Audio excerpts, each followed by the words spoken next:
नमस्कार बंधुरा mummy cook ब्लगे सबाइके स्वागत जानिए आज के एक चले एलाम स्नैक्स रेसिपि निये। तो देखो कॉर्न नियेछि, कॉर्नटाके प्रथमे आमि छुले नेब। खूब सुंदर एक भिडियो होते चलेছে बंधुरा, তোমরা কেউ स्किप करबे ना, पुरो भिडियोटा देखते थाको। दारुण मजार रेसिपि तैरी करे देखाबो मात्र 5 मिनट समय। तो देखो कॉर्नगुलो आमि छुले नियेछि। कॉर्नगुलो केटे नेওয়ার आगे कयेकटा टिप्स आछे, एगुलो एकटुखानि फलो करते होबे, ना होले परे भाजते गेले तेलेर मধ্যে दिले परेই किन्तु फेटे ओठे। कॉर्नगुलो काटार आगे এইভাবে মধ্যখান দিয়ে একটুখানি আমরা চিড়ে নেব। আমরা যদি এইভাবে কাট লাগিয়ে দিই তাহলে কিন্তু কর্ন পকোড়াগুলো যখন বানাবো তখন কিন্তু একটা কর্ন ফেটে গায়ে বা হাতে কোথাও আসবে না।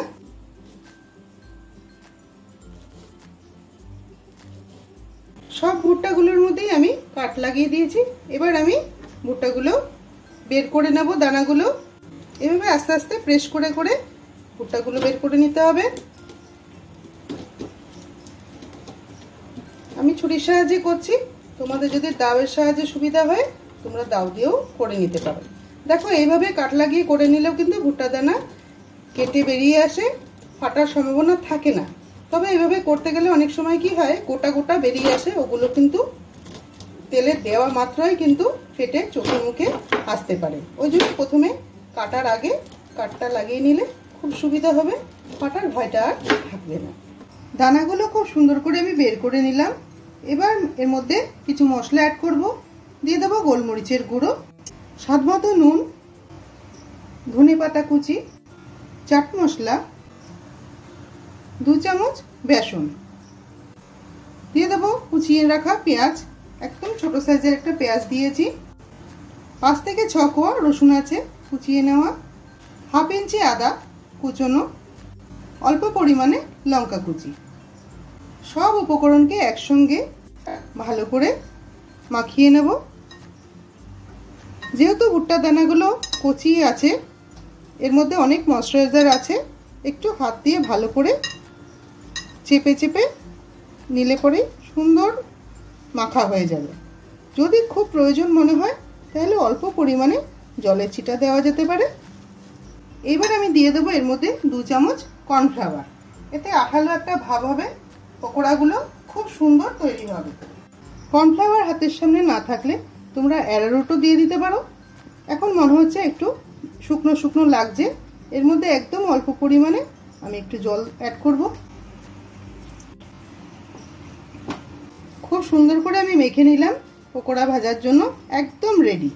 এবার আমি ছোট ছোট করে একটু করে এরকম রাফলি, একদম পুরো ঠেসে ঠেসে করা যাবে না, হালকা করে একটুখানি প্রেস করে করে দিয়ে এইভাবে একটা ফ্রাই প্যান বসিয়ে আগে থেকে আমি তেলটা গরম করতে বসিয়ে দিয়েছিলাম।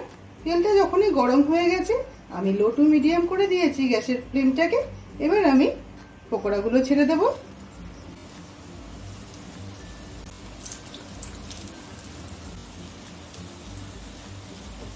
সন্ধ্যাকালে চা খাওয়ার সময় বা বাচ্চাদের টিফিনের জন্য দারুণ লাগে এই কর্ন পকোড়াটা খেতে। তোমরা বানিয়ে একবার দেখো, অসম্ভব মজার একটা সুন্দর পকোড়া।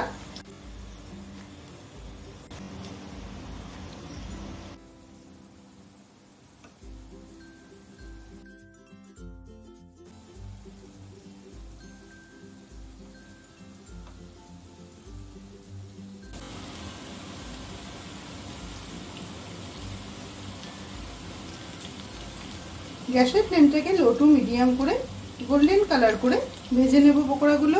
কর্ন পকোড়াগুলো খুব সুন্দর করে গোল্ডেন করে ভেজে নিয়েছি। দেখতে পাচ্ছ দুটো আমি কাঁচা লঙ্কা দিয়েছি। এই কাঁচা লঙ্কাটা দিয়ে উপরে আমি সাজিয়ে দেব। এই পকোড়ার সাথে, কর্ন পকোড়ার সাথে এই ভেজে নেওয়া কাঁচা লঙ্কা দিয়ে খেতে খুব ভালো লাগে, তাই আমি একই সাথে লঙ্কাগুলো একটু চিড়ে নিয়ে তারপর ভেজে নিলাম।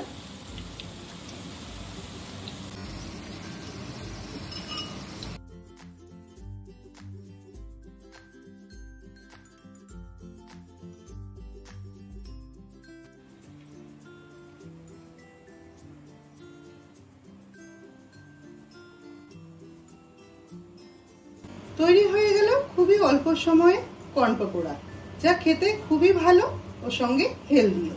ভিডিওটা ভালো লাগলে লাইক ও একটা কমেন্ট করে আমাকে জানিও। তুমি যদি আমার চ্যানেলে নতুন বন্ধু হয়ে থাকো তাহলে একটা সাবস্ক্রাইব করে পাশে থেকো। পুরো ভিডিওটা দেখার জন্য অসংখ্য ধন্যবাদ। দেখা হবে এরকমই কোনো নিত্য নতুন রেসিপি নিয়ে। সবাই ভালো থেকো।